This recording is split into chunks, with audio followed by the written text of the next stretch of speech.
Hartford High School Magazine, Teenagers and Smoking.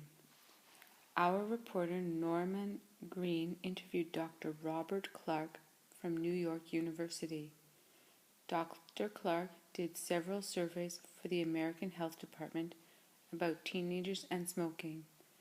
Norman: what did you find out in your surveys? Dr. Clark: my first two surveys were done in 1997 and in 2003. I found that the number of teenagers who smoked went down. In 1997, 30% of teenagers smoked, but in 2003, only 20% smoked. In addition, in 1997, teenagers started to smoke at the age of 13, but in 2003, teenagers started to smoke when they were 15. Many countries around the world reported similar findings. Norman: why do you think teenagers smoked less in 2003? Dr. Clark: anti-smoking advertisements convinced teenagers not to start smoking. Teenagers also got more information about the dangers of smoking from parents, teachers, and friends. In addition, in those years, people were not allowed to smoke in public places anymore. Norman: is the number of teenagers who smoke still going down? Dr. Clark: well, in fact, I was disappointed with the findings of a new survey I finished in 2009. I found that 20% of the teenagers still smoked. I expected to find fewer teenagers who smoked. Norman: how do you explain this finding?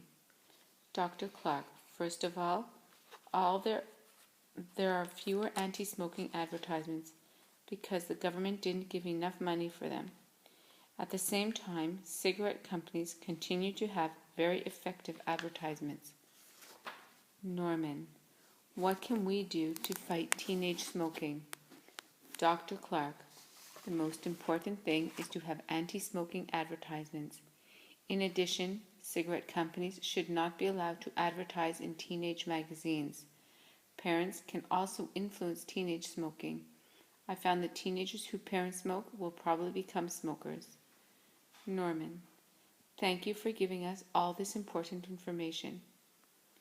Answer questions 1 to 8 in English according to the interview and the instructions. 1. Circle the number of the correct answer, lines 1 to 9. What was one of the findings in Dr. Clark's surveys? 1. In 2003, fewer teenagers smoked than in 1997. 2. Today, most American teenagers smoke cigarettes. 3. There was no change in the number of teenage smokers. 2. The findings reported by Dr. Clark in America were also found in other places. Copy the words in lines 1 to 9 that show this. Answer. 3. Circle the number of the correct answer. According to lines 10 to 14, how did anti-smoking advertisements influence teenagers? 1.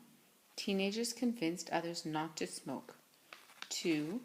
Teenagers did not begin to smoke. 3. Teenagers were not influenced by them. Question 4. Put a V by the two correct answers, lines 10 to 14. According to Dr. Clark, teenagers smoked less because 1. They learned about the dangers of smoking. 2.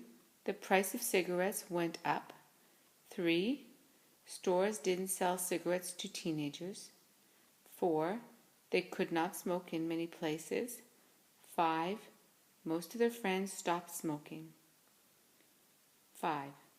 One of Dr. Clark's findings was the same in his surveys in 2003 and in 2009. What was this finding? Lines 5 to 18. 6. What did Dr. Clark hope to find in his survey in 2009? Lines 15 to 18. 7.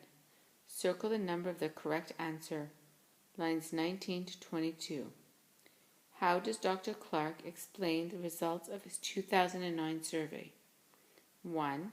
Anti-smoking advertisements had less influence on teenagers. 2. The government didn't allow cigarette companies to advertise. 3.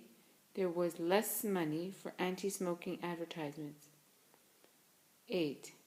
What can parents do to help fight teenage smoking? Give one answer according to the interview.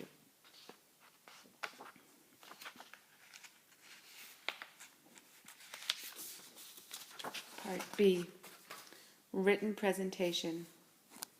Last summer, you and your family moved to a new city. Write a letter to your friend in America telling him or her about the new city.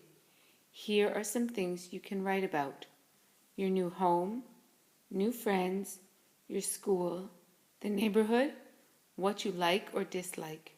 Dear, yours.